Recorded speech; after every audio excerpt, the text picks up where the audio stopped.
জামাতের বট বাহিনীদের কওমি আলেমদের নিয়ে অশ্লীল বাক্যালাপ এবং কওমি আলেমদেরকে মানে অশ্লীল ভাষায় গালিগালাজ, অকথ্য ভাষায় গালিগালাজ, এটা কোনোভাবেই দেখছি থামছে না। এবং জামাতের যে আমির আছে এবং জামাতের যারা নেতৃত্ব দেয় তারাও এটা থামানোর চেষ্টা করছে না। প্রিয় বন্ধুগণ, আমার ভাইয়েরা আমার, আজকে আমি যে জামাতের বট বাহিনী কর্তৃক কওমি আলেমদেরকে অকথ্য ভাষায় গালাগালি এবং অপমান, অপদস্থ, মুনাফিক, গাদ্দার বলে বিভিন্ন উপাধি দিয়ে বিভিন্ন ভাবে কওমি আলেমদেরকে ছোট করার যে অপপ্রয়াস জামাতের বট বাহিনীরা চালাচ্ছে, তাদের এই ভাষাগুলো আজকে আমি আপনাদের সামনে আমার এই ভিডিওর মাধ্যমে তুলে ধরবো। প্রিয় ভাইরা আমার, এই যে একজন জামায়াতি বট বাহিনী, তিনি তার ফেসবুক পেজের মধ্যে, প্রিয় ভাইরা আমার, আমাদের অলিপুরি সাহেব, মহিবুল্লাহ সাহেব এবং আরো একজন আলেমের ছবি তিনি দিয়েছেন, উপরে লেখাটা দিয়েছে, এই শয়তানগুলো এখন চুপ কেন? এই শয়তানগুলোকে চিনে রাখুন। দেখছেন, যেই আলেমের কাছে স্বয়ং বাংলাদেশের প্রধানমন্ত্রী দোয়া নিতে যাচ্ছে, এই মহিবুল্লাহ ভাবনগরকে, সেই আলেমকে বলা হয়েছে শয়তানগুলো চুপ কেন। তার মানে ভাই, বাংলাদেশে বিদ্যুৎ এখন বর্তমানে বড় সমস্যা করছে, ব্যাহত হচ্ছে, বিদ্যুৎ ব্যাহত হচ্ছে, গ্যাস ব্যাহত হচ্ছে, মানুষ বরং বিদ্যুৎ এবং গ্যাস সংকটে ভুগছে। তো এই মানে জামাতরা যে রাজনীতির পণ্ডিত হলো, আসলে রাজনীতি বুঝে না, তার বাস্তব প্রমাণ হলো এটা। আচ্ছা, বাংলাদেশে বিদ্যুৎ নেই, বাংলাদেশে গ্যাস নেই, এই প্রসঙ্গে বাংলাদেশের প্রধানমন্ত্রীর মন্ত্রীকে কথা বলা বা জ্বালানি মন্ত্রীর বিরুদ্ধে ফতোয়া দেয়, এটা কি মহিবুল্লাহ সাহেবের কাজ? উনি তো একটি ধর্মীয় দল এবং অরাজনৈতিক সংগঠন। উনি হেফাজত ইসলাম কি জন্য? ইসলাম বিরোধী যারা হবে তাদের বিরুদ্ধে তারা সোচ্চার হবে। গ্যাস নাই, বিদ্যুৎ নাই, এটা কি কোনো ইসলাম বিরোধী কাজ? আর দ্বিতীয়ত, গ্যাস বিদ্যুৎ আসে কোন জায়গা থেকে? আমাদের বন্ধু রাষ্ট্র থেকে। তো বন্ধু রাষ্ট্র কাদের? পতিত সরকারের। তো এদের সাথে ভালো ব্যবহার করবে? ওদের হাতে দিয়ে দিয়েছেন, মানে নাটাই দিয়ে দিয়েছেন বন্ধু রাষ্ট্রের হাতে, আর ঘড়ি আপনি রাখছেন। তো ও তো যখন ইচ্ছা তখন ঘড়ি নিয়ে যাবে ভাই। তো আসলে জামাত রাজনীতিতে বেশি পণ্ডিত্য দেখালেও আসলে যে তারা পণ্ডিত না বা রাজনীতি যে বুঝে না, তাদের এই লেখাগুলো দেখেন, আমি পুরোটা পড়ি। এই শয়তানগুলো এখন চুপ কেন? এই শয়তানগুলোকে চিনে রাখুন। এরা উতবা, সাইবা, আব্দুল্লাহ বিন উবাই এবং মুআত্তিব বিন কুসাইবের বংশধর। দেশে এত গ্যাস, বিদ্যুৎ সংকট এবং হত্যা নির্যাতনের পরেও এরা দেশ নিয়ে কোনো কথা বলে না।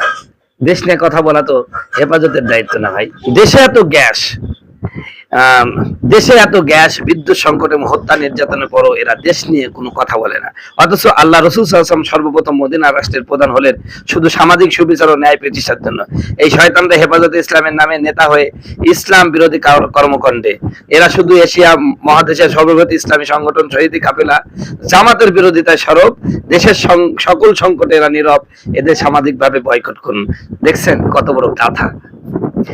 এটা কিন্তু হেফাজতের কাজ না, অথচ হেফাজতকে মানে মুনাফিক বানাই দিল। আল্লাহ, তুমি এদের হেদায়েত দাও, নাহলে এদেরকে ধ্বংস করে দাও। ইমান কি নিভে গেছে নাকি যুবকরা? যখন গান বাজনা হয় তখন তো সিল্লি একদমই করে ফেলো, দিয়ে তার স্লোগান দিতে গেলে অমুক ভাইয়ের চরিত্র ফুলের মতন পবিত্র, নামাজ পড়ে না, একত্ব কথা কয় না। আর নবীর পক্ষে স্লোগান দেও না, ভয় লাগছে? আমি তো কোনো দলের পক্ষে কথা বলি নাই, রসুলের দলের পক্ষের কথা বলেছি। কথা বলুন ঠিকই না বন্ধুগণ? আমার ভাইয়ের আমার, যে কথা বলছিলাম, তো রসুল বললেন যে তোমরা কোরআন শোনার জন্য যখন কোনো ঘর থেকে কোনো নরনারী বেরোয়, তাদের পায়ে তলে রহমতের ফেরেশতারা পাখা বিছিয়ে দেয়। আমরা দেখি না, আসলে সেই চোখটা নাই। মাঝে মাঝে বোঝাবার জন্য একটা গল্প বলি, কষ্ট হবে ভাই? এক লোকের চোখে সমস্যা। কোথায় ভাই? চোখে সমস্যা। তো লোকটা এই হাসপাতালে গেছে, চক্ষু বিশেষজ্ঞ ডাক্তারের কাছে। ডাক্তারকে যাই বলছে, ডাক্তার মশাই, আমার চোখে খুব সমস্যা, দেখতে পাচ্ছি না, আপনি দয়া করে একটু পরীক্ষা নিরীক্ষা করে দেখেন তো আমার চোখ ভালো আছে কিনা। ডাক্তার পরীক্ষা নিরীক্ষা করার পরে বলল, বাবারে তোর চোখটা শেষ হয়ে গেছে, নতুন চোখ লাগাতে হবে। লোকটা বললো, সুদ ঘুষ খাই, টাকার অভাব নাই ডাক্তার, 10 লাখে বীজ দিব। কথা বলুন ঠিক না? আমার চোখ লাগাই দেন, কারণ চোখ না থাকলে আমার টাকা পয়সা কে দেখবে? ঠিক আছে, ডাক্তার বলছে মক্কেল এখন পাইছি, ঠিক আছে 10 লাখ দিবেন, আমি চোখ দিয়ে দেবো। বাস, আগামী মাসের 20 তারিখে কি হবে? তার চোখের অপারেশন থিয়েটারে নিয়ে যাওয়া হলো, চোখ তুলে ফেলা হলো। আই ব্যাংকের ম্যানেজার, যেখানে চোখ রাখা হয়, আই ব্যাংকের ম্যানেজারকে বলো, ম্যানেজার একটা চোখ দাও তো।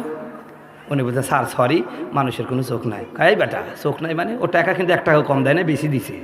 এখন যদি ঠিক সময়ের মধ্যে চোখ সংযোজন না করতে পারি, প্রতিস্থাপন না করতে পারি, তাহলে তো আমার চাকরি যাবে। তাড়াতাড়ি চোখের ব্যবস্থা কর। বেচারা চোখ কোথাও পেলো না, পাশ দিয়ে একটা ছাগল যাচ্ছিল, ওরে ধরিছে, ধরি ওই চোখটা নিয়ে এসে বলছে স্যার লাগাই দেন। কথা বুঝতে পারছে?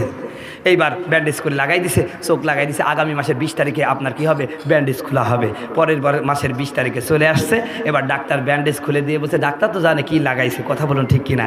বলছে এই বেটা তুমি কি দেখতে পাচ্ছ? উনি এদিক তাকিয়ে বলছে স্যার দেখতে তো পাচ্ছি, কিন্তু এই চোখ তো মানুষের দিকে নজর যায় না, খালি গাছের দিকে যায়।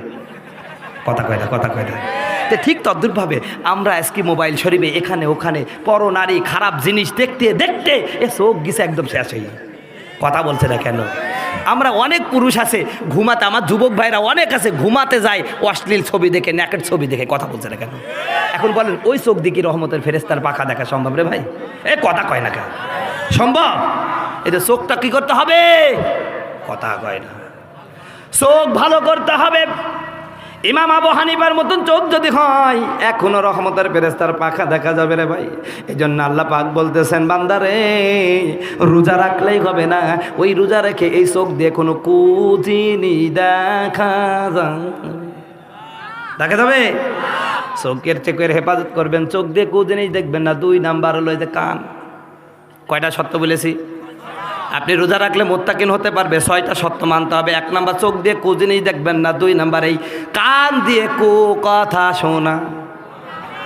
যাবে নাকি? যাবে নাকি? অনেক যুবক আছে, অনেক বাবাজি আছে, অনেক লোক আছে মমতাদের গান শুনে কানের মধ্যে ইয়ারফোন দিই। যুবকরা দেখে চাই, মুরব্বীর দেখে চায়ের দোকানে, যুবকরা বল্টু ঢুকায় যায়। কথা বলছে না? কথা বলছে না? প্রিয় তোমার গান শুনে, এ কারোকার গান শুনে, এ যুবক ভাই যুবতী বোন বিভিন্ন টিকটক ভিডিও দেখো, এ গান শোনো।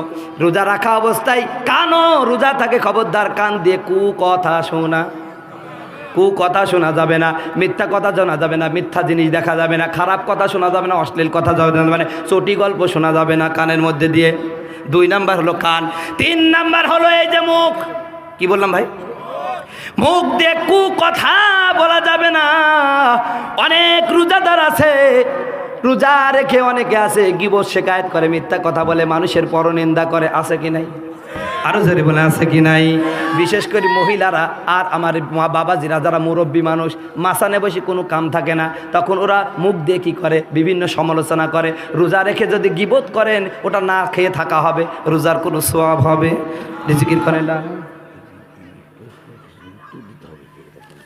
ও তাহলে শেষ করে দেবো? ওহো 10টায় উঠেছি, 12টা বাজে গেছে। আমি এখন শেষ করে দেবো, আর 3টা আছে।